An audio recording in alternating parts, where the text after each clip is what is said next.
The Game Marks podcast is brought to you by Manscaped, the best in men's below-the-waist grooming, providing precision-engineered tools for your family jewels. The Performance Package 4.0 has arrived, and oh man, is it a game changer.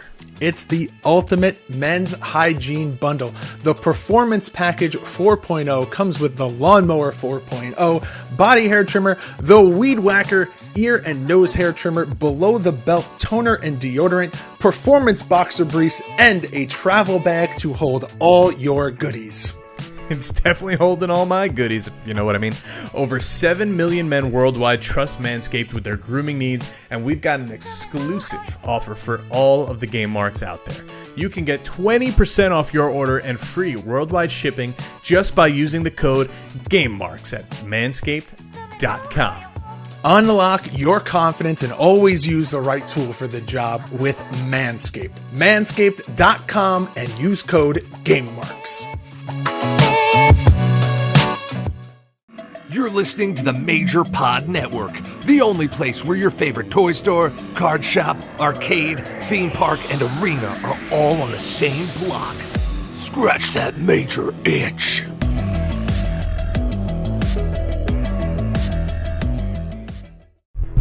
This is Tony Chimmel, and I'd like to introduce the hosts of the Game Marks podcast, George Feis and Johnny Clash.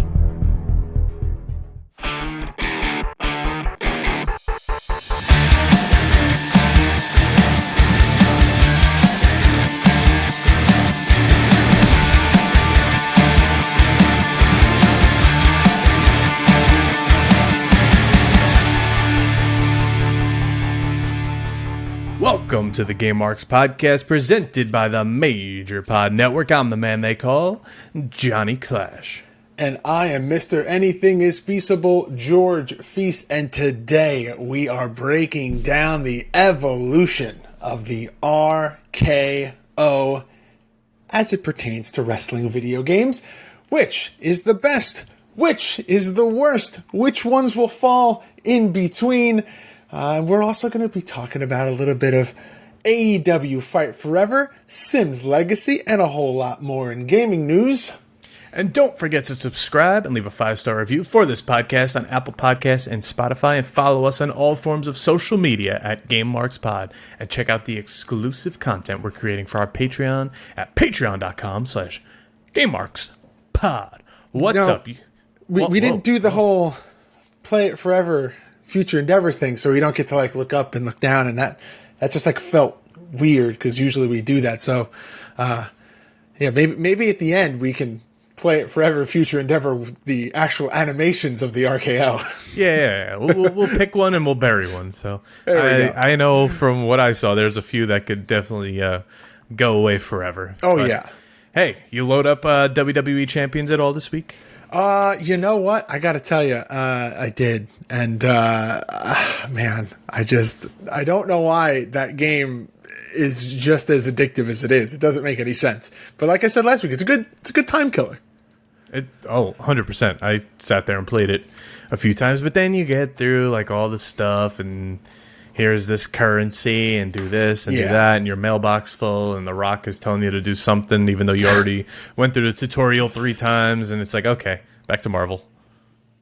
Yeah, all right. Well, you're still on that. I have yet to get into the... it's on Steam as well.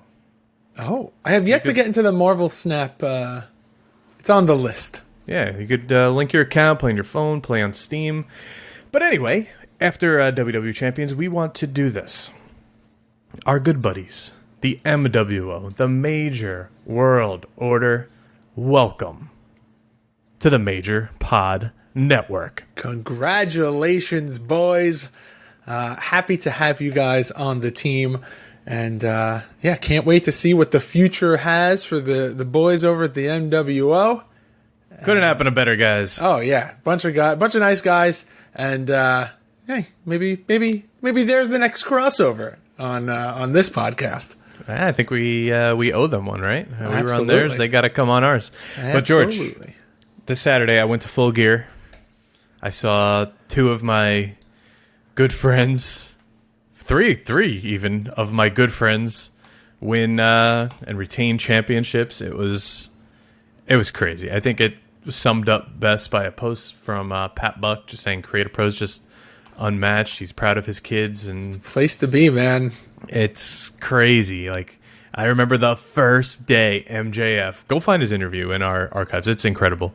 First day he walked into Cap. Like, I remember specifically, he just sat down next to me and stone-faced at the wall. And I'm like, hey, what's up? Like, I'm John. Nice to meet you. He's like, hey, what's up, man? And then, like, later I asked, like, why'd you do that? Like, once I, like, got to know him, he's like, I was just super nervous. Like, oh, okay. That was his way of dealing with it. Yeah, he wanted to, like, come in like a tough guy. And okay.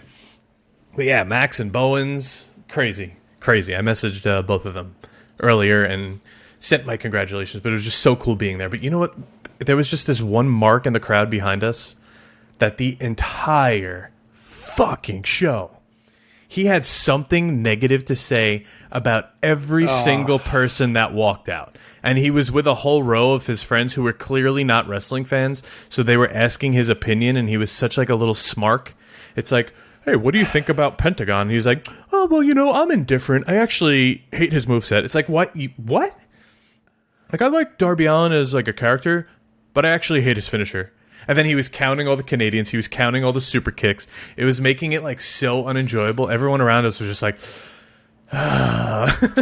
it was like, why are you here? Why'd you spend the money? Every sentence started with, I hate ... And I hope you're listening to this podcast, strange person, because I hate you.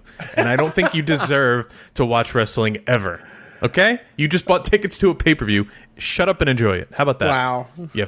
Never mind. I'm not going to continue there. You're better than that. You're better than that, John. But during that, actually, it was the day before the PlayStation trailer went live for AEW Fight Forever. And I don't know about you, but it kind of exceeded all of my expectations for this game. We've only seen a few screenshots since the game was kind of announced, but this like really drove it home what this game is going to be about.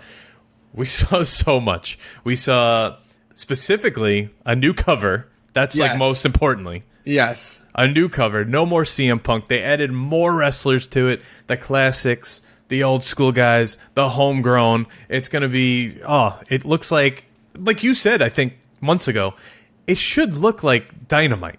Like Dynamite has great graphics. Yep. Match the theme to it. And we found out that THQ made the cover, not AEW. So maybe they said, hey, use this instead now that we don't have that muffin eater on the cover.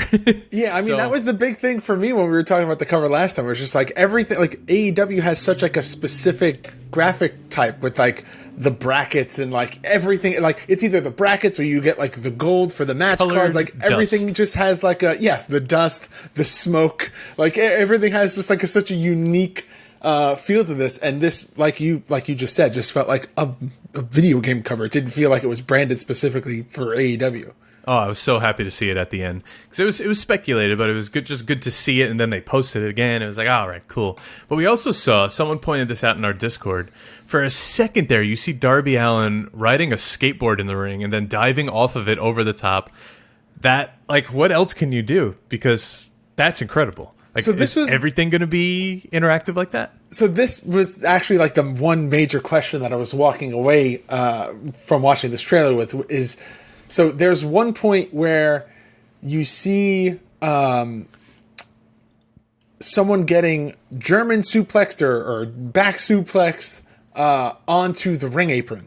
Yeah, that's Sting. That's not good for his spine. So, okay, so that makes it even worse, obviously.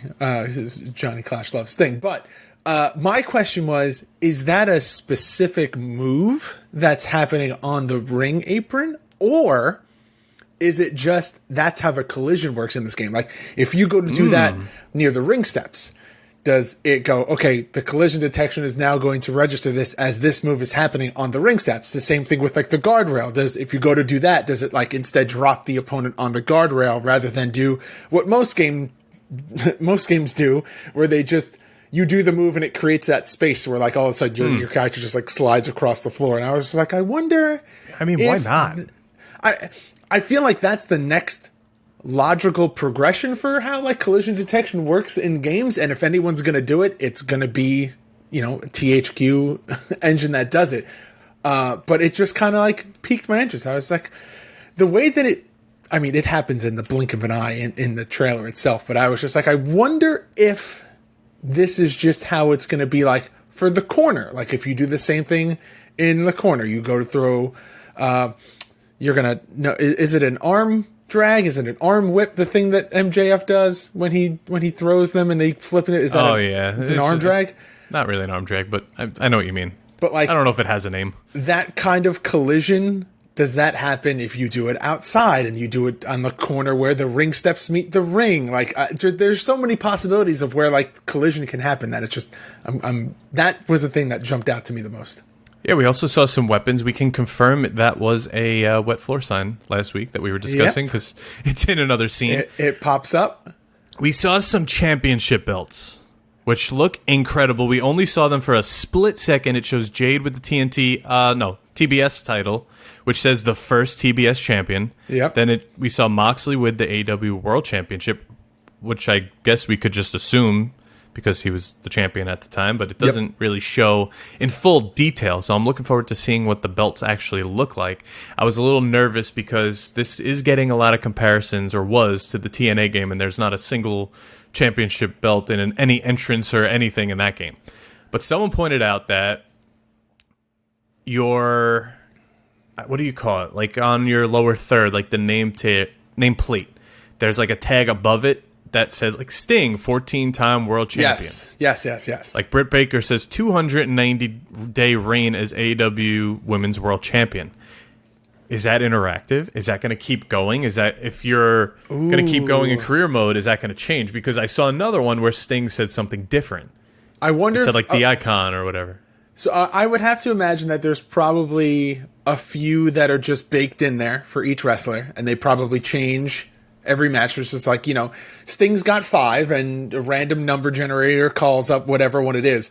But the other thing that I thought of, which was I'm glad that you brought it up because it was the other thing that had jumped out to me, was I wonder for the creator wrestler, if you also get to customize these your own. Like, if you make Johnny Clash, does Johnny Clash get to say, host of the Game Marks podcast? Like, and how many of those do you get to get? Like, I was curious about that too, because, again, talking about the presentation and making sure that it feels authentic to AEW, that's something that happens for everyone. I mean, you saw a bunch of them in the trailer, but I wonder how that translates also to the creator wrestler as well. And if you get to change them as you advance throughout the story.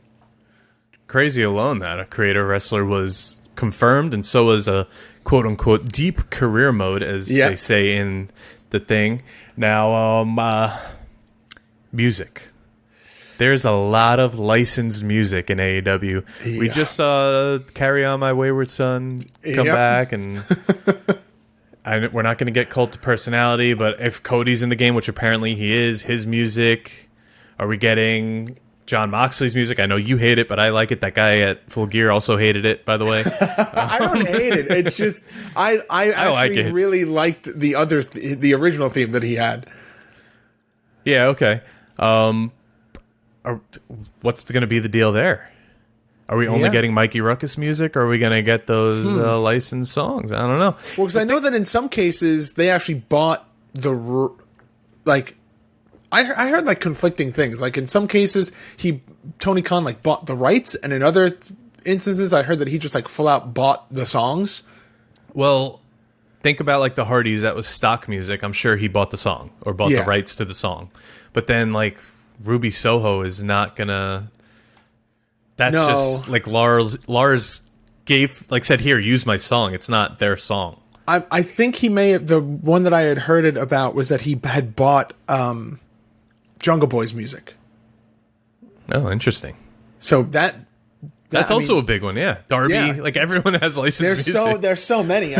It's a very interesting discussion that you bring up, and then that also brings up the what are the creative tracks going to sound like? Are they just going to be like originals done by I'm okay with that. So this is the other thing. The creator wrestler tracks, are they done by the AEW music team, or are they done by the THQ music team? Are we going to get like generic video game sounding music, or are we going to get actual? Give me the Fabulous Moolah No Mercy. Yeah, give me the Sarko. Give me all of that. Oh, wait, just think about it for a second. We create wrestlers in every game, right? Yeah. They're all WWE games. Yeah. What is this even going to look like? Think about going through that move list. What's a stunner called? Oh, yeah. Like, what's... Ooh. I don't like. Maybe it's just called the stunner. Where do they draw the line of moves? Like, are all of those... Is there going to be a rock bottom, a pedigree? I would say I can't wait to see the double underhook face buster and make that as my finisher. Right? Like, this is a whole new world we've never explored. Yeah, I mean, for some, you'll just get, like, the generic names. Like, you'll get, like, a cutter, or the crusher, or a stunner. But this, I feel like, from what we saw and the moveset of AEW wrestlers, we're past cutters and whatever as finishers, you know? Like, we got to get bigger moves, and I don't know. It's weird. It's weird to think about. We've been in a WWE bubble for our whole life since Mayhem and Backstage Assault, so... Yeah. TNA. For what it's worth. And that was a good creator wrestler. But okay, enough about Fight Forever. We're going to see more about that soon enough. I guess we could say it's not going to be a 2022 release at this point, but it'll still be close. Maybe the end of the year. There's a full year left. Maybe end of the year. I feel like we would have heard by now. Yeah. Let's talk about Game Boy. We are over $1,000 for St. Jude. How do you donate? Head on over to GameMarksPod.com/donate. Click the link. Takes you to a GoFundMe. And you donate towards St. Jude. Now, the top donor is going to get the grand prize, which we announced 2 weeks ago. That's a hockey jersey. That is AEW Fight Forever. That's a Gamer Light just like this one from Zavi. That's 8x10s from Best Batch Promotions. That's Super Fire Pro 1 and 2 in the package. Pretty much brand new. A bunch of Game Marks podcast swag. And the second place, you're going to get a lot of that too. So keep them coming. Keep the donations in there. Let's see what we could do. We have 3 events coming up where we're going to try to get even more. And I think we figured out the date for our live podcast episode. Yes. Do we want to say that? Are we 100% here? I am in. I am 100% in for that. Okay, so that is December 15th. That's a Thursday night. Because normally we record on a Thursday, so we're just going to open it up, bring you into our world. We don't know what game we're going to cover yet. We're going to announce that soon. And we'll do something big. Yeah, we'll send over a link. The whole world is invited to watch. We're going to have perks on the screen, and you tell us what to do during it. We could make this fun. We could, I don't know, take a shot every $10 or, I don't know, something. I do something big. What game should we do for that? Maybe we do. It's definitely something we could announce in advance. So maybe we do like SmackDown vs. Raw 07. Yeah. I mean, the absolute crazy person in me is just like, let's do No Mercy. But we always said that No Mercy is going to either be a game that we never play or to be the last episode of the podcast. Yeah, or it's the last episode, Sopranos. We go, all right, WWF No Mercy, and it cuts to black. John, Impact? It crossed my mind. Did it cross the line? I'll get back to you. I don't know. I don't know if I'm ready to get into We could do Cross the Line. Yeah, we could. The PSP game. That's not as much fun. But all right, like we said, GameMarksPod.com. What am I saying? GameMarksPod.com/donate. Now I'm thinking about TNA wrestling. And go ahead and donate. Okay, you take this part. Guys, GameMarksPod.com/donate. Help us raise as much money as we can for St. Jude's Children's Research Hospital. It is the most important thing that John and I do every year. And this is the part where I remind you that this time of year, it is time for everyone to step up, do some good, and make a difference. GameMarksPod.com/donate. I am ready for the future. Sorry, TNA. All right. But are we ready to dive into the quote-unquote evolution of the RKO in video games? There's a lot to cover. Sponsored by Zavi. Hey, George. You see this light here that says Game Over that I point to at the end of every single episode, like Ronda Rousey pointing to that WrestleMania sign? I do. Do you know where I got it? Why don't you tell me? I got it from Zavvi. That's us.zavvi.com, Zavvi, and they literally have everything. I have spent hours on this website looking up Mandalorian, Jurassic Park, Harry Potter, like everything you could imagine. There's Legos, Power Rangers. You could pre-order the new Marvel Legends. It's an insane website that has literally everything pop culture. There's even Batman shoes on here. I mean, I know for me, a little like adult Zen garden project that I like to do is like the smaller Lego sets, and Zavvi has a lot of those Lego sets on there and getting kind of itchy. So if you like all things pop culture, like John said, Disney, Star Wars, Marvel, DC, Harry Potter, Nintendo, they're even getting into the wrestling game now. Oh, yeah. Zavvi is the place for you. That's right. Use code GameMarks, simply just GameMarks, at checkout, and you can get 10% off. I'm going to redo my wardrobe.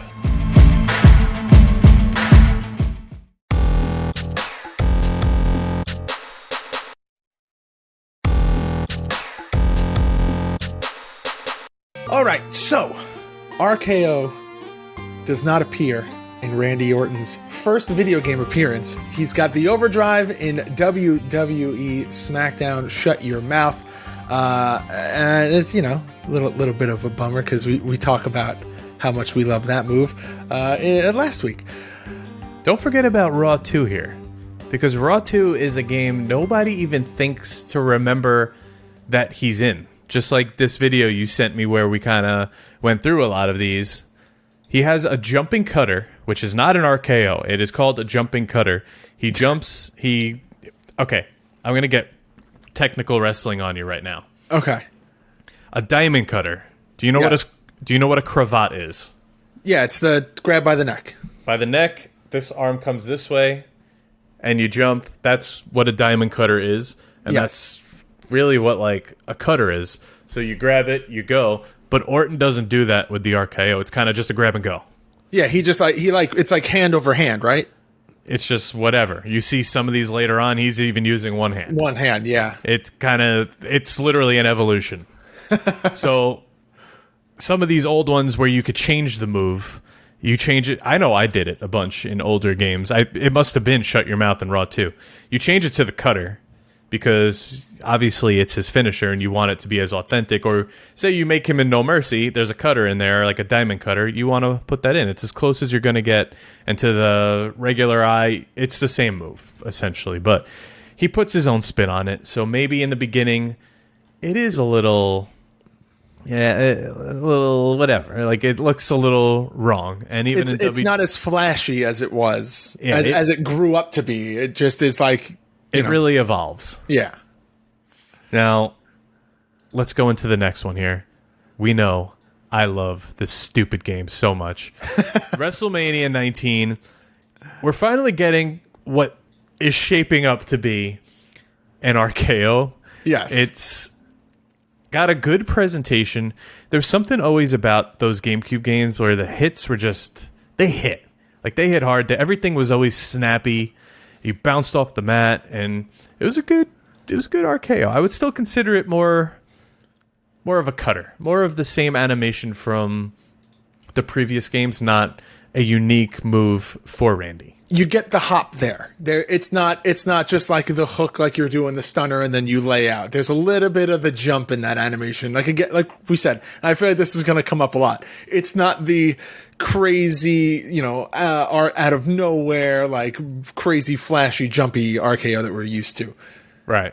It's actually funny though how this isn't an evolution of Orton per se in video games, which maybe we will get to one day, but just like what his appearance looks like in these games and all that. Because like here comes the pain, he's still looking like young chipper Randy Orton, like that figure that just came out. But WrestleMania 19, he's in evolution, he's ready to go. I think the first one that actually starts to look like the RKO that we know and love today is in another one of your favorite games, and a game that I have now come to grow and love, which is Day of Reckoning. I think so too, but don't forget about Here Comes the Pain, because he does still have the overdrive in there, but the RKO is still somewhat of like a jump and creates that distance with it. We're going to get even more distance as we go.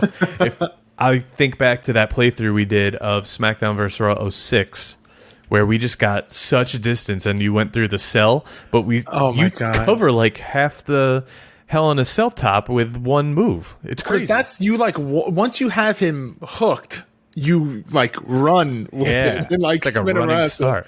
Getting him through the cage, the top of the cage itself is a task in and of itself. But I mean, the move itself does look great. We'll talk about that one a little bit later. But that Day of Reckoning one, it starts shaping up, right? Starts with both hands, and then he lets one go.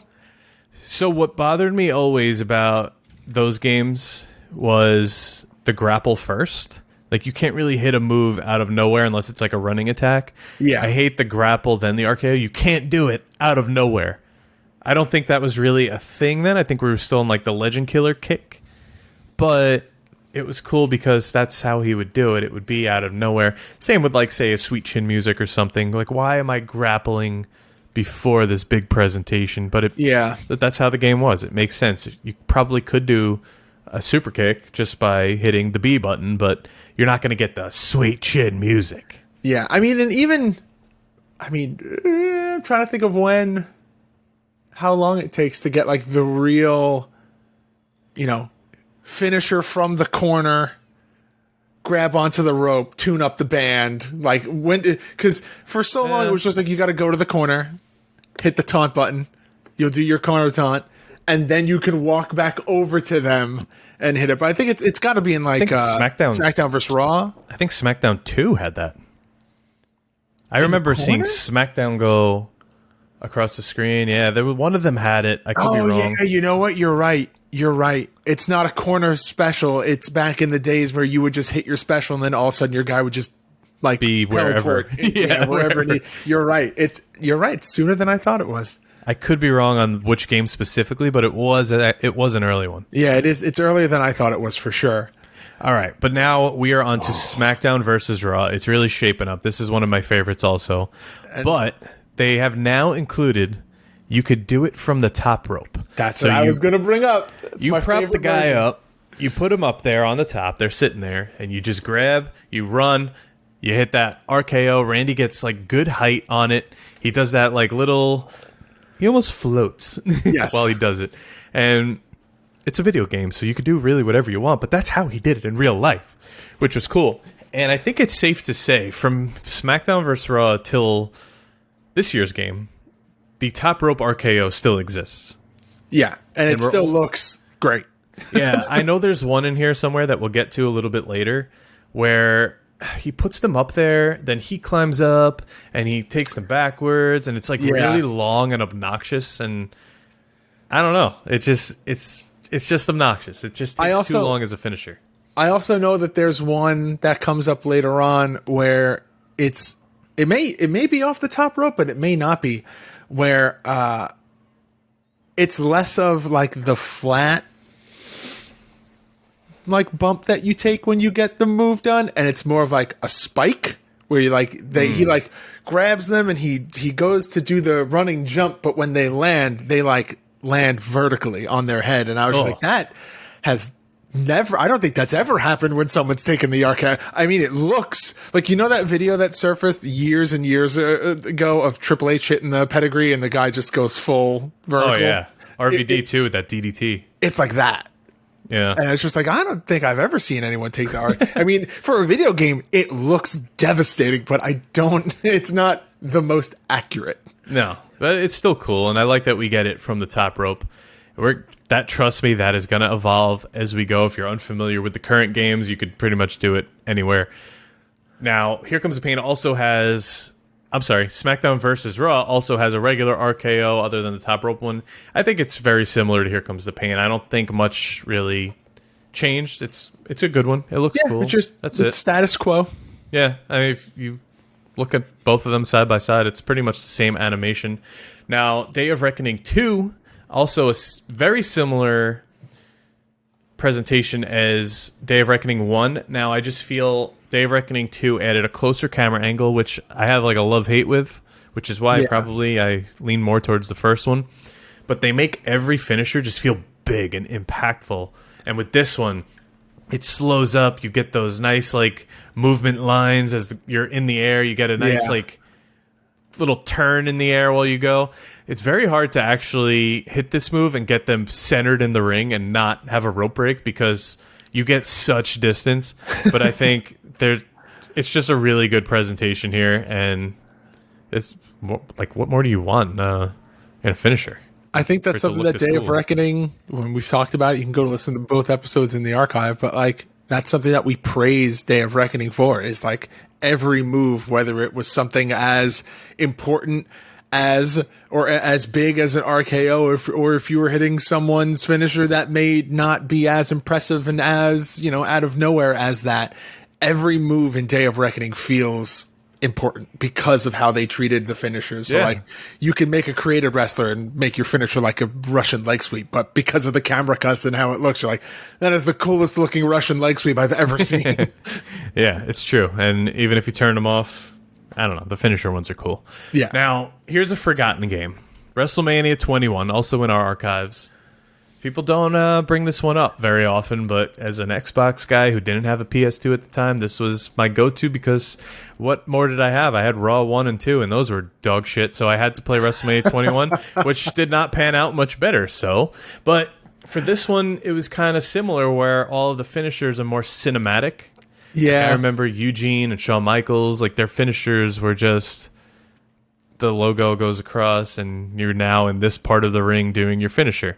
The RKO looks pretty because it's cinematic. You could hit it from wherever in the ring.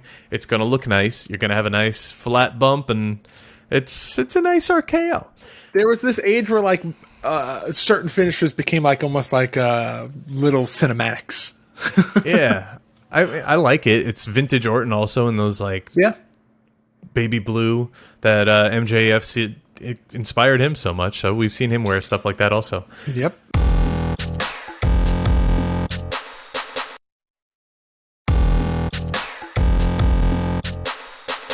But now, there's a plug and play. It is one of our bonus episodes from the very beginning of this podcast with a whole bunch of creative pro wrestlers. It's actually a decent RKO for what is like a crappy plug and play TV game. It's just a grab, a jump, and an RKO. So what more do you want?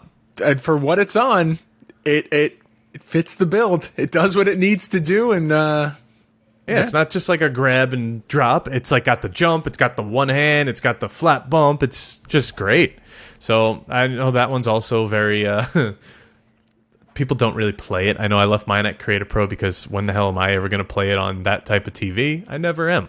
But that got me through a lot of visits to grandma's house when it was just me and, you know, parents were talking and I wanted stuff to do. So I remember specifically buying it at like Walmart, like, hey, could I bring this? They're like, yeah, sure. Keep yourself occupied. But now let's go to SmackDown vs. Raw 2006. Oh, man, this is it. We know Here Comes the Pain, SmackDown vs. Raw. They're very similar, but now we're getting that top rope beauty, but they finally updated the actual RKO. It's more of a... it's still like more of a two-hander. It's not really that Orton big presentation yet, but you cover that distance, you get that spin. It's really shaping up here. It's the showmanship that you were starting to get on television in the finisher. And I think that's why we picked this move, because it's so fun to use, and when you hit it, it's like that satisfaction. Like, think of like, I don't know, if you're playing as like Wade Barrett, you hit the wasteland. Like, that's just so boring. You want to play as someone with a good finisher, like the sweet chin music or a stunner, something you could just hit, something that looks nice, something that feels like as you hit it, you're like, bam. You know, I saw a post on Twitter the other day, and it made me think that if people like this and they want us to do more of the finisher evolutions in video games, do you remember that there was a certain point when Triple H hit the pedigree that your arms were hooked for the entire length of that move? Yeah, it depends if he likes you or not. Well, yeah, but like, even, I would say, like, we'll say, I don't know, mid, like 2010 on is when he started letting it go and just like putting his hands out at the side when to catch himself. It almost seems like, but for years, those arms were hooked and he just controlled you the entire way down. Yeah, I don't know. That was unsafe. So, And now when you see guys like Seth Rollins use it, or when Cody used it in the Hell in the Cell match, those they let it go on the way down. But that's the way it should be. so many games for so many years have it hooked on the way down. Yeah, you don't have to be safe in a video game. Chair shots everywhere. No. And in certain video games, they even have the spike you on your neck pedigree. Yeah. Where you land and then you pretty much do. You stand up for a couple seconds and then fall back down. Yep. Yeah, that would be a cool one to do one day. But that's another move that you hit it, you're in, you're satisfied. You want to hit 17 more, especially on the top of a cell. Now, SmackDown vs. Raw 2007, we're getting kind of a similar one, but now you're getting. It seems like he's got a little more air, but the way the cinematic is in 07, it has that pause in midair. So it's boom, and then it a little slow-mo in the middle. I love that. That makes it even 10 times better. You just can't get enough. You want more of them. It was a great presentation.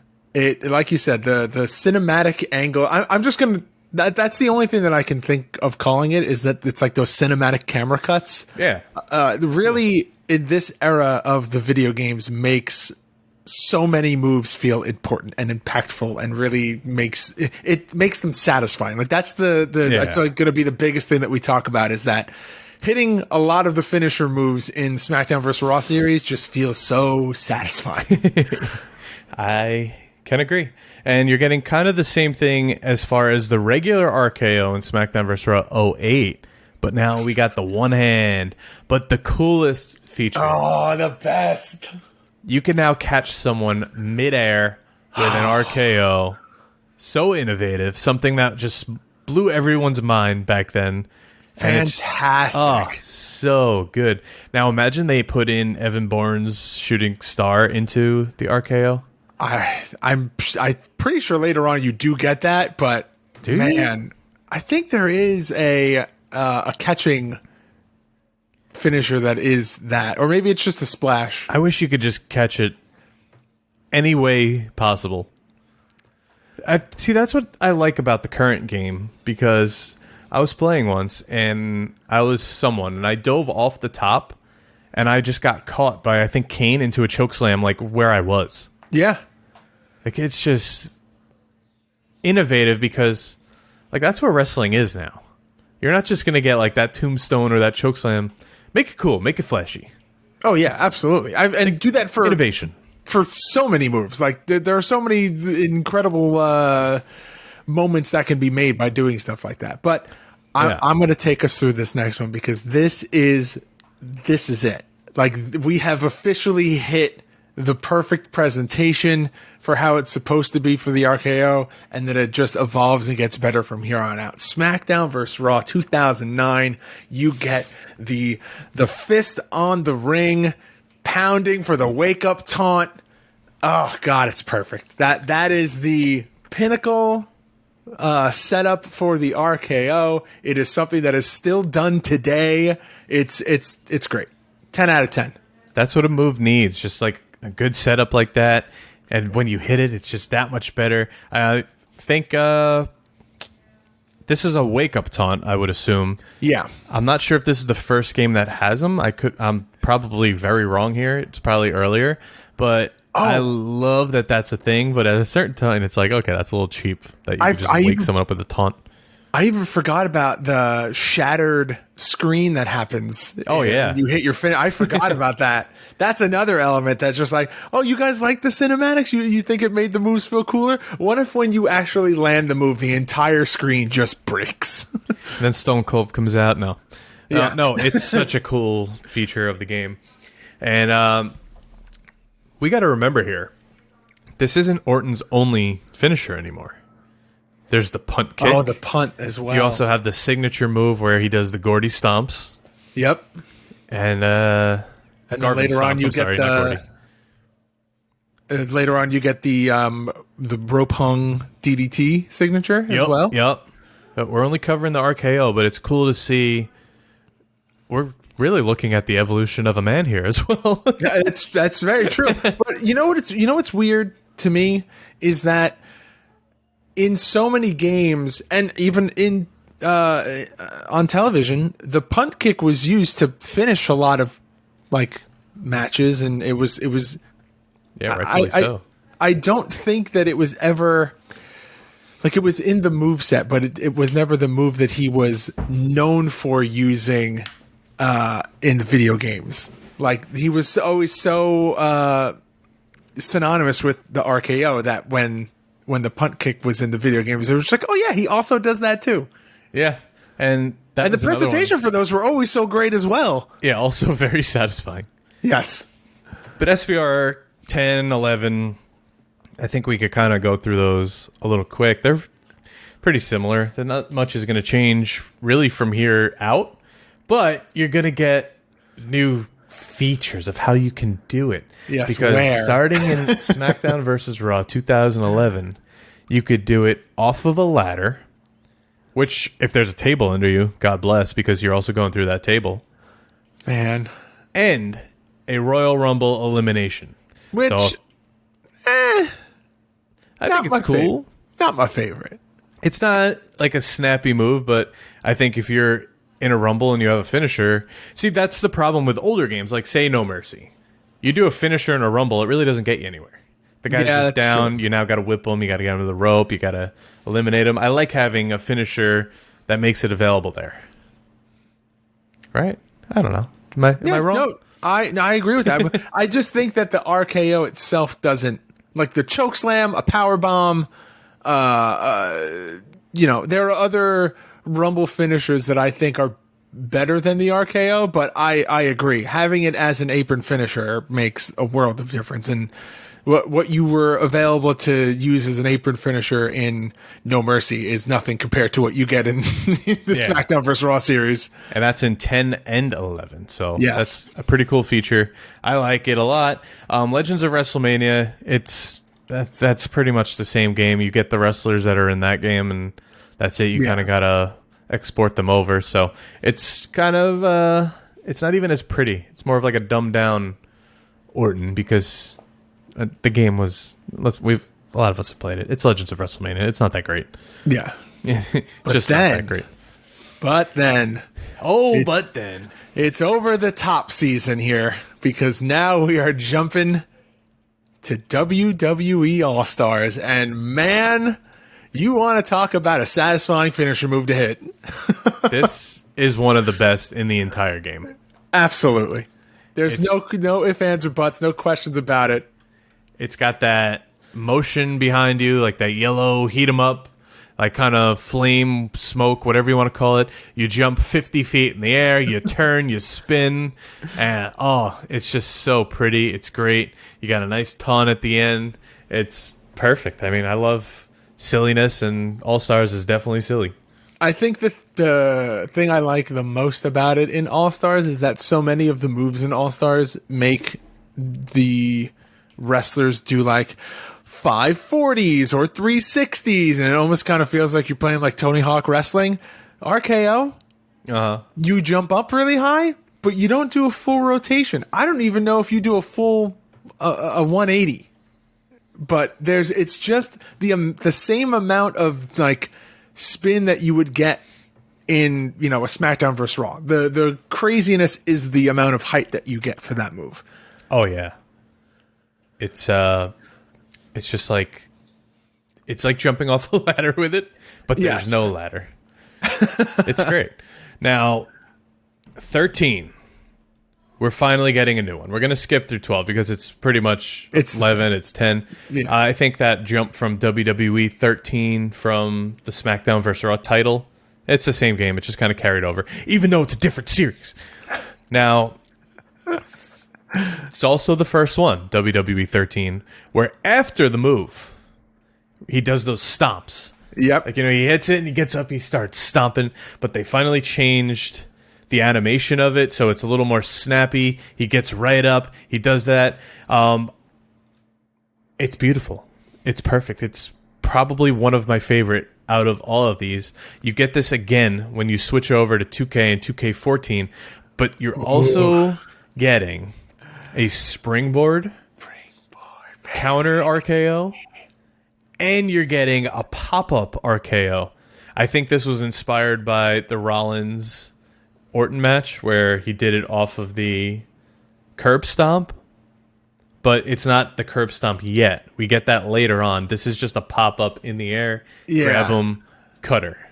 Yeah, it's almost like what you would see, same kind of move that DDP would do in Revenge, or I think Bubba Ray Dudley has it in No Mercy. It's that, pop up, like John said, it's just a pop up cutter. Thanks. So it is. I was just like, oh, maybe I could say it in a more simplistic term, but no, it's it. That's it. You're getting the same thing in 14. You're getting the same thing in 15. Yep. Not much difference. I think 15, they kind of change what the pop-up actually looks like. You do a different taunt afterwards, but they're also adding now a double team move with Batista. This is the return of Evolution, where he goes for his sit-out powerbomb and Orton grabs for the RKO, even though it's the wrong side. It's more of a neck breaker. But he does the Orton, I guess I'll call it animation for it. Yes. So it makes it look cool. This is going to be in the next few games to follow as well, since Batista's back and he's in these games also. And Evolution kind of ran wild for a bit. I went to that Extreme Rules, the Shield versus Evolution in that street fight. They fought right behind me. I splurged on tickets, and hell yeah, it was pretty cool. Like right where they jumped from that little platform. Like I was like right there. Like holy shit, Dean Ambrose is right in front of me. What the hell? Now 2K16. This is it. This is the one where we're getting the pop-up from the curb stomp. It's so freaking cool. It's like perfectly recreated. It's like a 1-for-1 of the whole thing. And he does that little taunt after where he shakes himself. But even the RKO separately looks really good in this game. It's really, we're getting the RKO now. So yeah, I can't even say now. We've been getting it for a few years. But also that double team is back with Batista, like I said. And I don't know. I feel like the top rope ones and some of the other ones are a little stiff looking in 16. I know people have issues with 16. It's either your favorite or you hate it. Yeah. But I like it. It's just a little like more. It's not as like fluid as the other ones. It's a little rough around the edges. Yeah, but also it's kind of weird that like, can you only do that pop up with Rollins? You could do the regular pop up with anyone, but you can only the pop up off the stomp is a reversal just for that's crazy curb stomp. But I think it's just set as. Oh man, I got to go back and check. I think there was a category that was like specifically for that type of reversal, like what you did. Yeah, that makes sense. If you just like a regular block, or if it was because obviously you're not going to go in and be like, oh yeah, John Cena has this and Sheamus has this and everyone else is also going to do this pop up out of the curb stomp. Yeah, but I do think there was a category for like your creator wrestler that had that style. Yeah, that makes sense, and that's why I hate creator wrestlers and movesets, because there's just so many options now. Yeah. Now 17, 2K17. This is where we are getting the one from the top. That's slow. It's kind of lame. Let me walk you through it here. You put the guy on the top. You don't just run and grab. You give him like a little elbow. You turn your body. You grab the head. And you just take a second. And then you dive off with the RKO. Which in theory, in real life, that's how it might be. But you're taking away something that was so cool from other games. Now, I do believe that is actually from a match where I want to say it's Cena Orton, and he does that to go through a table. Okay, like that was once. Well, I put that in a game when what you had was perfect. I know, but it's probably their way of being like, well, it's current and modern now, and this is how he did it the last time. Well, let me tell you, in 2K18, it's only going to get worse.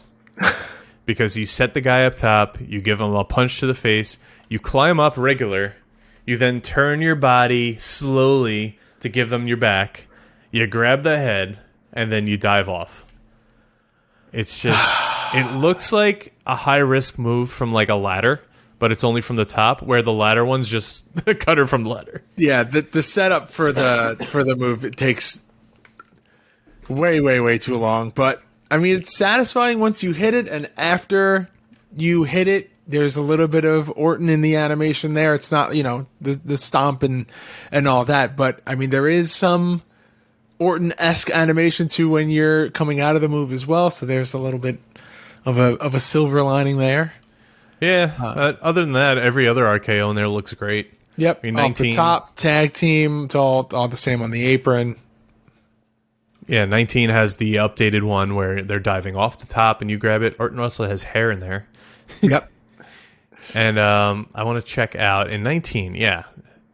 Same thing. Same stupid animation as 18. Yep. I get it, but it was so cool. I don't know. And in 19, you still have Give it back. Pop up off the stomp. You have the pop up where you're just tossing people up in the air. I think I might be wrong about the one that's a spike.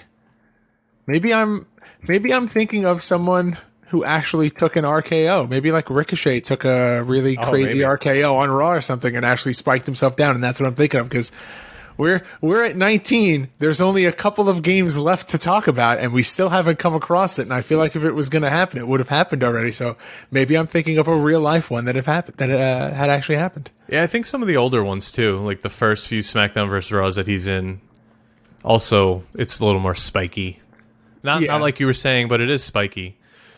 Now, we got some mobile games here we didn't talk about. WWE Mayhem, which is one we talked about briefly last week. It's kind of All-Stars-esque, where it's like a big jumping, spinning, big RKO. Both guys get super big height. I couldn't get one for Champions, mostly because you don't actually have your finisher in that game unless you unlock it and set it, and it's kind of hard to do. My Orton didn't have it. A few YouTube videos I watched didn't have it. So I don't know what the RKO is like. If you know what it's like in Champions, please send it to us. But there's a few things that 2K20 did get right. What? They got it right. And one of them is not Orton's haircut in the game.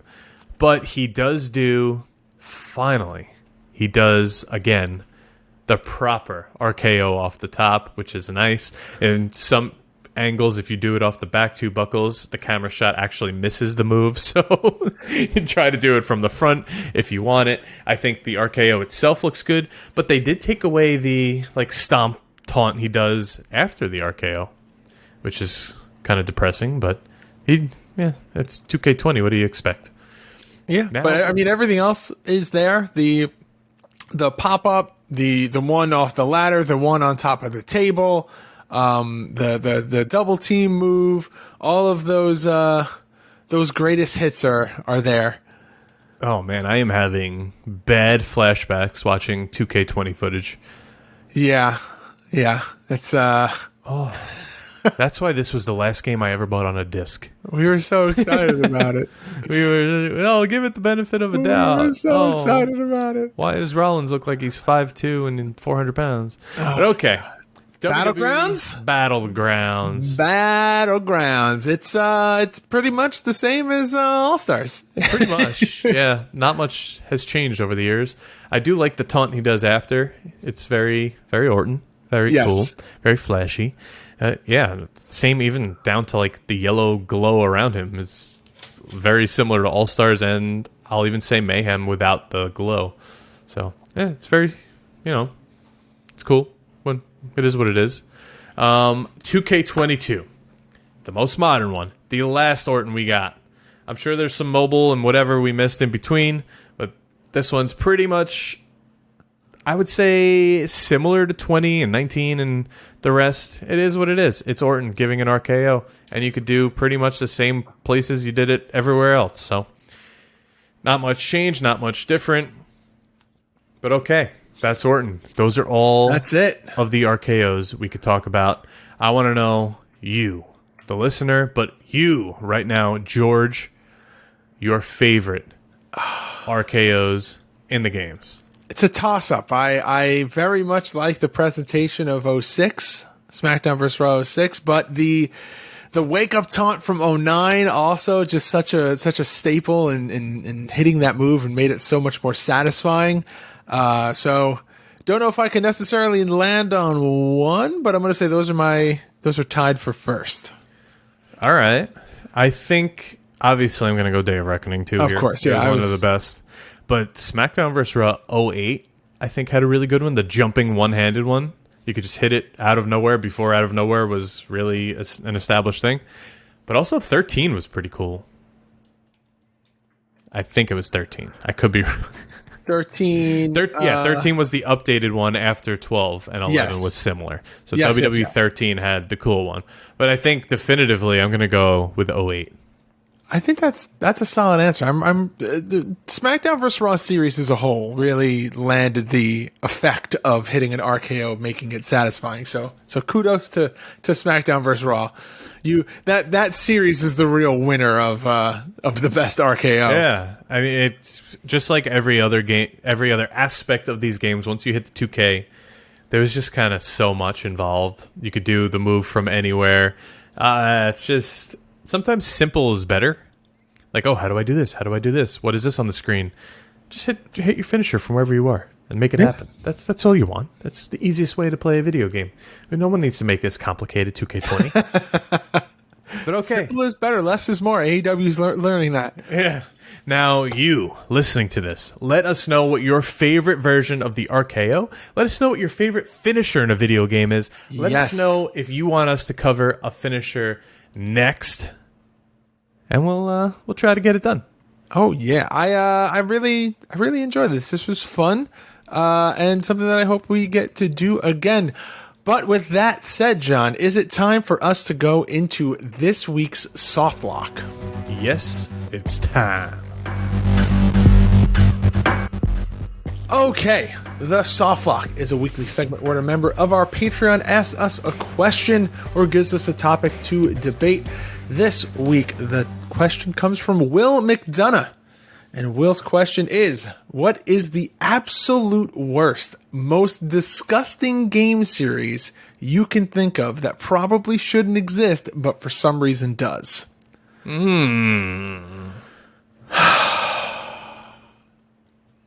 I don't know if I have an answer for this. Well, we just talked about 2K20, but we both put a lot of time into it, so I don't know if we could say that it disgusted us and it shouldn't exist. Or the absolute worst, because we did play it. There's been some here that we wanted nothing to do with. What is the most disgusting game series you can think of? I don't think I could think of series, but I could think of a specific game. And it is Call of Duty Advanced Warfare. I got it free with my PlayStation 4 when I bought it. I love Call of Duty. I played it a handful of times, maybe didn't even make it past a week. And I sold it back because that game is absolute dog shit. And I never want to see it again. And I really hope they don't make a sequel. That's Call of Duty with jetpacks, right? Yeah.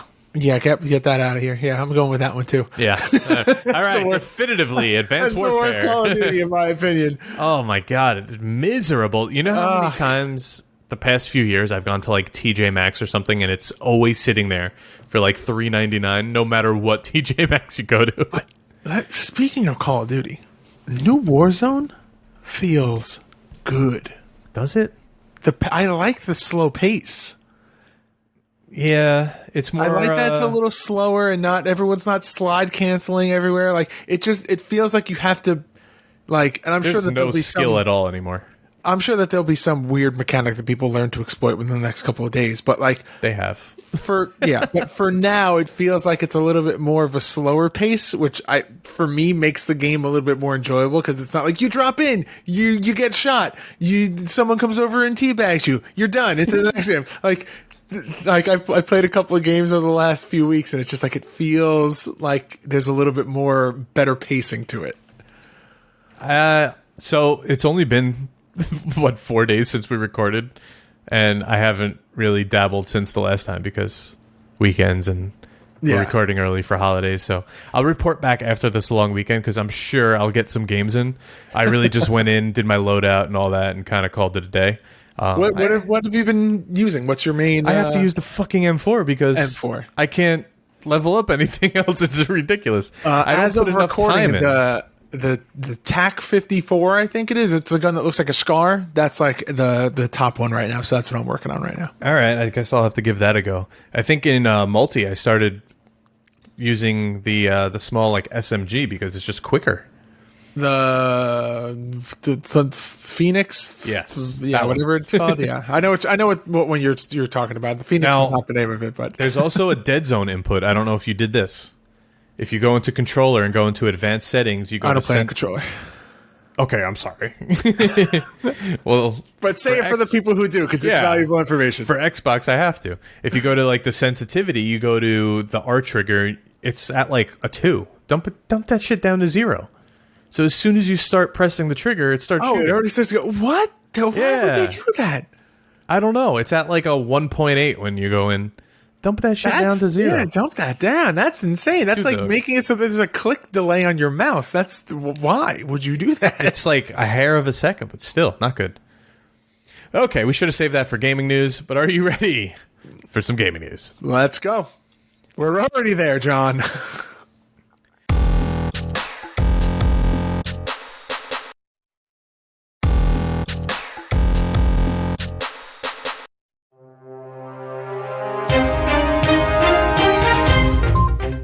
All right, your gaming news. The end of The Sims 4 Legacy Edition was announced this week. It's pretty much the same as The Sims 4 in terms of content, but it's meant for those with older computers, and it has some limitations. So now they're telling you, hey, this is what software you can get. This is what you should have to run the actual game. We're no longer going to support the Legacy. So if you're one of those people, get on board of the actual game here. Now, Lionsgate Films picks up an adaptation of the classic Sega game, Streets of Rage. Ooh. Now, I gotta say, when I played Sega back in the day, I was only in like second grade. I was playing Sonic. I was playing Pat Riley basketball, some Star Wars, TIE Fighters. I was not playing Streets of Rage. I didn't even know it existed till years later. I had another friend that was obsessed with it, and he kind of got me into playing it when we were like in our teens, and I was like, oh, this was actually cool. I kind of missed out. So this should be a game-based movie that is going to be, well, first of all, long overdue, but pretty cool. Yes, absolutely. Long overdue. And a game with a huge lineage of games. 4 just came out, what, a year or two ago? Yeah, it's got like that cult following. Like not a lot and of people... in the life of this podcast, Street of Rage 4 came out because I remember us talking about it in gaming news. Yeah. Pretty cool though. I'm excited for that. Now, games releasing this week: Warhammer 40,000 Inquisitor Martyr. This is the longest title ever. November 28th, November 29th. You're getting Gotham Knights Heroic Assault. You're getting In Nightmare, The Night Witch Soccer Story, and now on the 30th you're getting just Warhammer 40,000 Darktide. I guess these are expansions and DLC. December 1st, Dwarven Skykeep, Gundam Evolution. Oh, Gundam. Romancing Saga Mistral Song Remastered, The Callisto Protocol on the 2nd, as well as Marvel Midnight Suns, Need for Speed Unbound, and on the 4th, Fortnite Chapter 4. What is Marvel Midnight Suns about? That I am like very much into Marvel games lately. It looks pretty cool. It looks okay. We got yeah, I heard about this.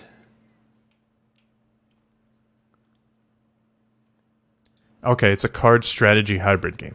All right, I'm not getting into another Marvel card game. It's got Spider-Man, Captain America, Blade, Scarlet Witch. Anything Scarlet Witch is in, I'm in. Yeah, we had talked about this long ago. I feel like we maybe talked about this at the beginning of the year. I think so. It does sound familiar, and the screenshots look familiar. I would say the Cool. the screenshot and the like cover art looks very familiar as well. Yeah, cool. We've covered a lot of gaming news, and it's crazy to think that this year's almost over. And the things that we talked about, they were like, so-and-so announced, or a teaser came out. Like, now that all these games that we talked about in the beginning of the year or the end of last year are, like, finally coming out now. I think so. I mean, we already talked about what we've been playing. Anything else you've been playing this week other than what we just mentioned? Because I definitely jumped back into Madden, but now I'm playing as the Baltimore Ravens after I got whooped as the Baltimore Ravens, and it's working out great. I got the new Pokemon game. Haven't put too much time into it. From what I heard, things. What'd you say? I haven't heard good things about the first hour. From what I've played so far, the only thing that I have been able to grasp a hold of is that this world that this game is set in is massive. It's gigantic. It may be the biggest map for Pokemon I've ever played. But like I said, can't really speak too much about it because I'm not that far in, but it feels huge. I have no desire to play a Pokemon game. That shit was so hard back in the day. I think Blue and Silver were so good.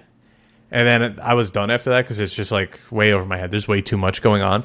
But thinking about going through the tunnels and all that where you need flash and you have to know exactly where to go without a strategy guide or hovering over a computer screen, I am not in. I need Prima's official whatever. My phone just lit up when I saw your name. And I was like, what happened? I saw your response to Virtual Basement. I was like, of course he fucking did. Yep, of course I did. Oh, God. Trying to make good, you know? Yeah, hell yeah. Good. No, why not? All right. What else? All right. YouTube.com/GameMarksPodcast for all of our weekly playthrough videos, exclusive content, and a whole lot more. John, what is happening over at Patreon.com/GameMarksPod? All right, every Friday you were getting, I almost said Thursday, every Friday you were getting the show early and ad-free with the show notes attached. You can submit your soft lock questions by Thursday afternoon. We might pick one to be read on air. Last week you got Clash and Burn, a full gear vlog. I mean, it was just kind of sitting there marking out for my friends. You see me and my brother-in-law and his friend. We're going through the town talking about how crappy New Jersey is. No, I'm just kidding. Next week, you were getting Wild's World, and I hear there's something cooking over there. A little feud ski with one of my clients, so we'll see how that goes. Oh, yeah, I forgot you have clients now. I have clients now, yeah. You're like Mark. Would you like to hear what we're playing next week, John? I absolutely would, because, I like playing these games. Well, we're going to the Wayback Machine.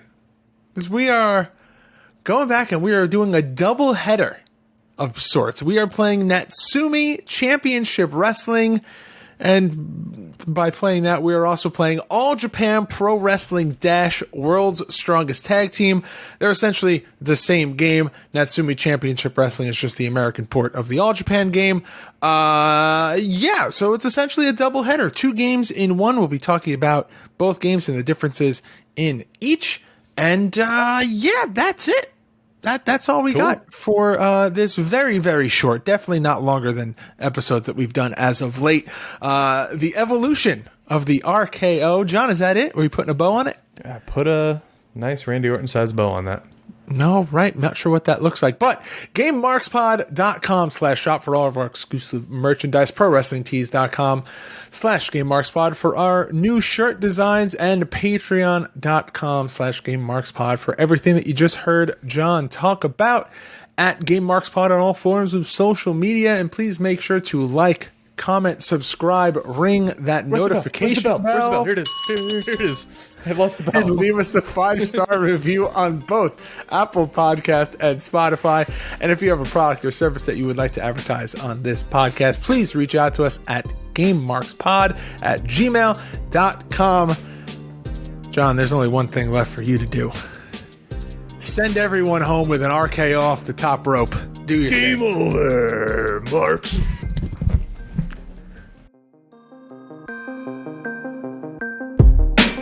Game Marks Podcast, put them on the radar. Playing rare games, Sega Saturn, no game shard. Johnny and George work hard and they play hard. Future endeavor games and put them in the graveyard. From the deep dive to the clash at the feast. How can I get more? That's question of the week.